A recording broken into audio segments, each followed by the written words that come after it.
Yun agad-agad kargado ba to? Bangag ba to? Yun talaga yung naisip ko na nakita ko yun eh. Kasi kung hindi ka bakit ang napakahirap mo magsalita ng diretso sa simpleng tanong, di ba? That it really cannot, that's why this is what, I'm sorry, I interrupted you, but this is what it means kasi, yung kahalagahan, nung forthcoming ka, with after that very, the controversial statement of the former president that the president is a drug addict.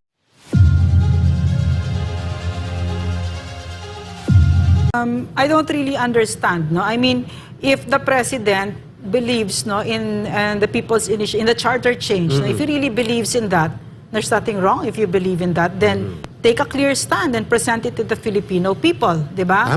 Kung talagang, kasi yun nangyayari ngayon, he's insulting our intelligence, that we think that maloloko nila tayo about the people's initiative or that he's not the one behind this, di ba? So I think that what is really why is he hiding behind the palda of his cousin, no? I think it's because what the former president is saying is true. He's there. They wanted to perpetuate themselves in power yet again, diba? So what we're seeing again is what happened during the time of his father, and they want to stay for 2 more decades, no? So this is what I think is why he cannot be forthcoming. And it's I saw the video kasi of kung paano niya sinagot yung tanong. No? It's so unpresidential. I mean, seriously, I couldn't understand what he was saying. Ano daw? Did he say yes? Did he say no? Nung tinanong siya kung tuloy ba, it's tuloy pero hindi, pero tuloy pero hindi. Alam mo yun, parang you are the president of this country. Take a clear stand and make it clear to the Filipino people where it is you're leading us. Okay? So, yun lang yung tingin ko dito. Because the motive, the direction of the People's Initiative budol-budol style na linlangin ang taong bayan is very clear. Hindi para sa kabutihan ng bansa at ng mamamayan, kundi sa pangsariling political interest, kaya hindi siya categorically makadeclare ng stand niya at naglalaro siya doon sa gray area na mga statements na double. Ako, Eric, may napansin lang ako dito.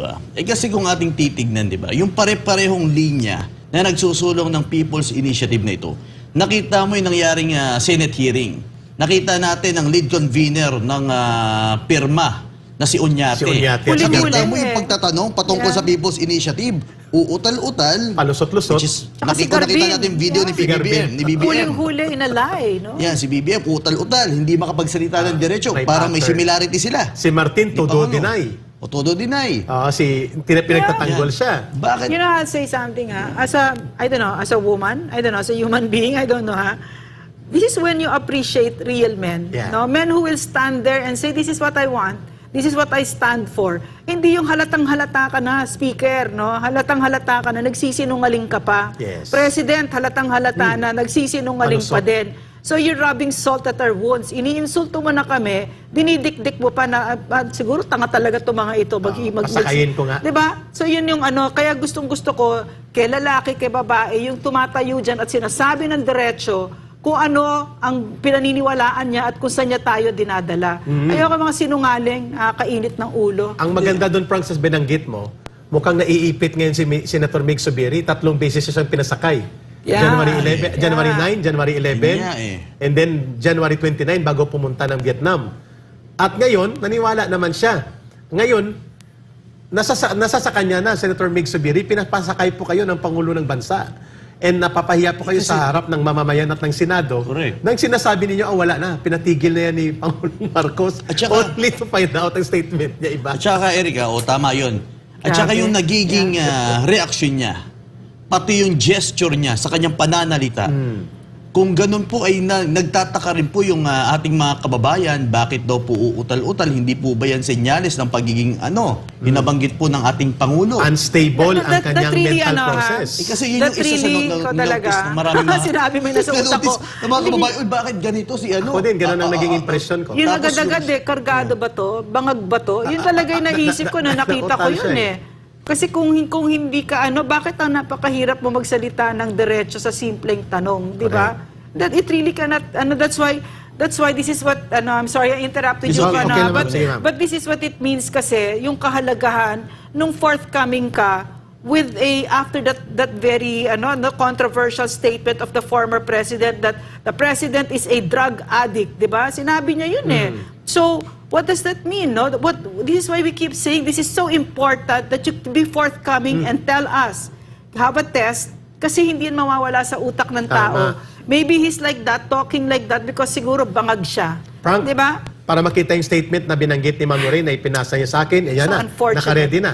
Ayan. Oo, ayan, ma'am, sinasabi para ko. Wait makakomment lang. din ang ating mga kababayan. Andyan ba yun? I think. Statement daw na ni BBM ready na. Sige, habang Sige, let's, if it's ready okay na. already, ipasok na po natin ang naging payag ni BBM Executive. nakita ko to through kay Ma'am Lorraine kagabi. Sige, pasok po natin. Go fire! We don't know yet. We haven't made those decisions yet. But I think as of now, the People's Initiative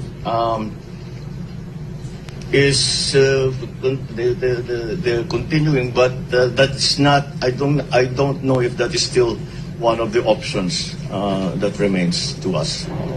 Wow. Did anybody understand what he said? I mean, can you please forward to us and tell us what he really Yun. truly meant?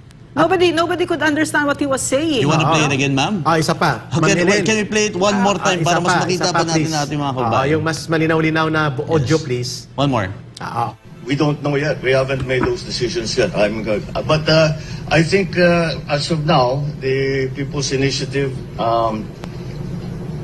is they're continuing, but that's not. I don't know if that is still one of the options that remains to us. Pero Continuing, but it doesn't know if continuing, it's but I don't know if it's an option. contradicts himself, no? At na-slip of the tongue si Salceda, Congressman Salceda from Bicol. Sabi niya, no, the signature campaign is ongoing, it shall be Yeah, submitted yeah. because it is the instruction. Sino nagbigay ng instruction, Congressman Salceda? Please, if you will replay ang statement niya sa press briefing, sabi niya, very glaring what very he glaring. said. There is an instruction that it shall be, it shall continue ang Yeah. signature drive. So, klaro, Salceda is taking instruction ang mga congressman. Saan? Minimum kay Speaker Martin Romualdez yan. And, Maximum from the President. Kasi ang lakas ng loob nila, may en banc resolution ng COMELEC na pinapatigil. Hindi na dapat ipagpapatuloy at walang petitioner na lumalantad. Even sa Senado, hindi makita si Atty. Anthony Abad.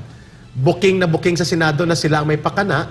And yet, makakapal ang magpagmumukha nila na lokohin ang mamamayan at sabihin na there is an instruction that it shall continue. So, ito na. One of the traits na talaga highly underrated, no?